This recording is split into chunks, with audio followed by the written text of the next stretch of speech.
শিক্ষার্থীবৃন্দকে মাধ্যমিক আজকে ভালো গেছে। তোমাদের বার্ষিক সামষ্টিক মূল্যায়ন নির্দেশিকা বিষয় ইসলাম শিক্ষা প্রকাশিত হয়েছে। তোমাদের শ্রেণী ষষ্ঠ। তো এক নজরে নির্দেশিকা বিষয়বস্তু দেখে নাও। সিলেবাসে কি দেখা যায় কি কি থাকে। বার্ষিক পরীক্ষার সিলেবাস পৃষ্ঠা নং একে দেওয়া আছে। এগুলো মানে পৃষ্ঠা নম্বর দেওয়া আছে আর কি। এগুলো তোমাদের প্রয়োজন হতে পারে, না হতে পারে। তো বার্ষিক পরীক্ষার সিলেবাসে দেখো কি কি আছে। প্রথম অধ্যায় এছাড়া তার রাখে 12 থেকে 23 পর্যন্ত। দ্বিতীয় অধ্যায়ের রজু, গোসল আর তায়াম্মুম 35 থেকে 35 পৃষ্ঠা পর্যন্ত। তৃতীয় অধ্যায়ের আল সূরা ফাতিহা, সূরা নাস, সূরা ফালাক, সূরা ইখলাস অথচ মোনাজাতের 3টি আয়াত, এগুলো পড়তে হবে। 58 থেকে 67 পৃষ্ঠা পর্যন্ত আর 71 থেকে 72 পর্যন্ত। চতুর্থ অধ্যায়ের সম্পূর্ণ পড়তে হবে। 80 থেকে 97 পর্যন্ত অবশ্যই সবটুকু পড়তে হবে। পঞ্চম অধ্যায়ের মহানবী সাল্লাল্লাহু আলাইহি ওয়াসাল্লাম ইমাম আবু হানিফা রাহমাতুল্লাহ আলাইহি, হযরত আব্দুল কাদের জিলানী রাহমাতুল্লাহ আলাইহি 99 থেকে 103 পর্যন্ত আর 105 থেকে 109 পর্যন্ত। আর ষষ্ঠ অধ্যায় সম্পূর্ণটুকু পড়তে হবে 110 থেকে 115 পৃষ্ঠা পর্যন্ত। মূল্যায়ন কাঠামো হবে কিভাবে? শিক্ষকের মূল্যায়ন 30% আর সামষ্টিক মূল্যায়ন 70%। প্রশ্নের ধারা মানবন্ধন দেখো কিভাবে হবে। নৈর্ব্যক্তিক সামষ্টিক মূল্যায়নে হবে নৈর্ব্যক্তিক প্রশ্ন থাকবে। এমসিকিউ 15টি, মোট 15 নম্বর পাবে। নৈর্ব্যক্তিক প্রশ্ন আর এক কথার উত্তর 10টি থাকবে, 10টির 10 নম্বর পাবে। 3 ঘন্টা সময় পাবে। এর জন্য সংক্ষিপ্ত উত্তর প্রশ্ন 5 থেকে 5-এর উত্তর দিতে হবে, 25 নম্বর পাবে। প্রশ্নপত্র প্রণয়ন সংক্রান্ত বিষয় শিক্ষকের জন্য নির্দেশনা। ক বহু নির্বাচনী প্রশ্ন। জ্ঞান ও বোধগম্যতা স্তরের দৃশ্যপট ভিন্ন এবং দৃশ্যপট নির্ভর। 1 অথবা 0 পাবে, ওর কোনো বিকল্প প্রশ্ন থাকবে না।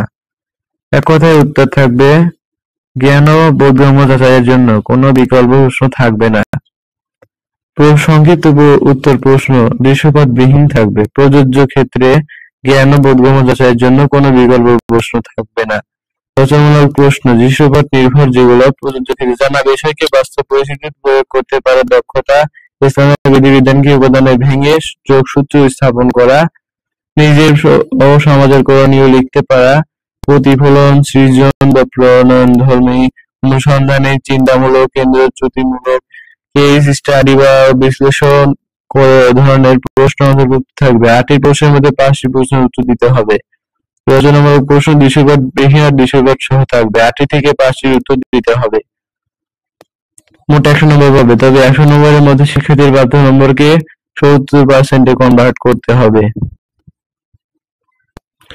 শিক্ষকের মূল্যায়ন দেখো কিভাবে হবে। অ্যাসাইনমেন্ট ও প্রতিবেদন থাকবে। একটা নমুনা দিয়েছে। নিয়মিত সালাত আদায়ের ফলে একজন ব্যক্তির দৈনিক নৈতিক চরিত্রের যেসব উন্নয়ন ঘটে তার একটি সুন্দর তালিকা তৈরি করো। পৃষ্ঠা নং 37-এ আছে।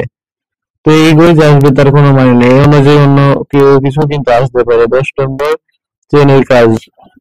নমুনা প্রশ্ন দেশের আত্মীয়দের সাথে সম্পর্ক উন্নয়নে আমরা কি কি করতে পারি, একটি তালিকা তৈরি করো। পাঠ্যপুস্তকে সন্নিবেশিত এককে দলগত শখ পূরণ, বক্স পূরণ, ফ্লোচার্ট অঙ্কন, এগুলো করতে হবে। এগুলো হলো শ্রেণীর কাজ। 10 নম্বর ব্যবহারিক কাজ বা অনুশীলন। সিলেবাসে সূরা তিলাওয়াত, সালাত, হজ, ওযু, তায়াম্মুম অনুশীলন করতে হবে। সূরা ফাতিহা তিলাওয়াত করে শোনাও। এই কাজটা হতে পারে 58 পৃষ্ঠায়। 10 নম্বর মোট 30 নম্বর তোমরা পাবে। বিশেষ দ্রষ্টব্য। শিক্ষকের মূল্যায়ন কার্যক্রম সংশ্লিষ্ট শিক্ষা প্রতিষ্ঠানে বার্ষিক পরীক্ষা অনুষ্ঠিত হওয়ার পূর্বে সম্পন্ন করতে হবে। অর্থাৎ বার্ষিক পরীক্ষা যতদিন নেওয়া হচ্ছে তার মধ্যে কিন্তু শিক্ষকের মূল্যায়ন সবকিছু অ্যাক্টিভিটি গুলো শেষ করতে হবে। শিক্ষকের মূল্যায়নের জন্য সংগৃহীত রেকর্ড সমূহের কপি যথাযথভাবে সংগ্রহণ করতে হবে। শিক্ষকের মূল্যায়ন পরিচালনার জন্য বিষয়ভিত্তিক নির্দেশনা সমূহ যথাযথভাবে অনুসরণ করতে হবে। তো নমুনা প্রশ্নপত্র তারা দিয়ে দিয়েছে, যাতে শিক্ষকদের সুবিধা হয় প্রশ্ন করতে। মানুষের মৃত্যুর পরবর্তী জীবন সম্পর্কে বিস্তারিত জানা সম্ভব হয়েছে। তারপরে এখানে অপশন দেওয়া আছে, এগুলোর উত্তর তৈরি করতে হবে। আর এখানে উত্তর কিন্তু দেওয়া আছে। সঠিক উত্তর রিসালাতের কল্যাণে। সূরা ইমরান 185 2 প্রকার। এখানে উত্তর সহ কিন্তু দিয়ে দিয়েছে তারা।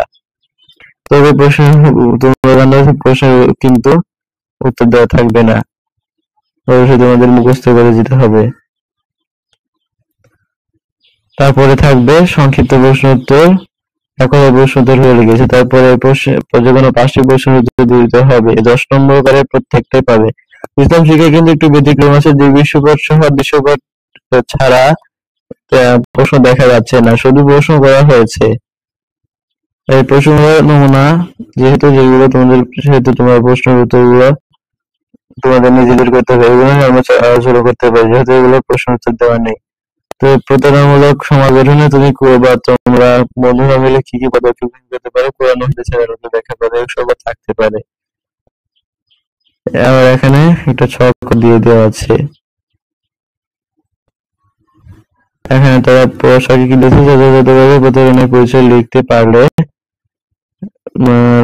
2 নম্বর। আবার কি বলেছে, আংশিকভাবে প্রতারণার পরিচয় লিখতে পারলে, এটা শিক্ষকদের জন্য প্রয়োজন নয়। তোমাদের নম্বর ভালো পাওয়ার জন্য অবশ্যই তোমাদেরকে সব পূর্ব প্রস্তুতি নিয়ে যেতে হবে, যাতে তোমাদের পরীক্ষাটা ভালো হয়। তো সিলেবাসে পরবর্তীতে আমরা অন্য কোনো সিলেবাস নিয়ে আলোচনা করব। আমার ভিডিওগুলো ভালো লেগে থাকলে আমার চ্যানেলটা সাবস্ক্রাইব করে আমার সাথে থাকবে। ধন্যবাদ সবাইকে।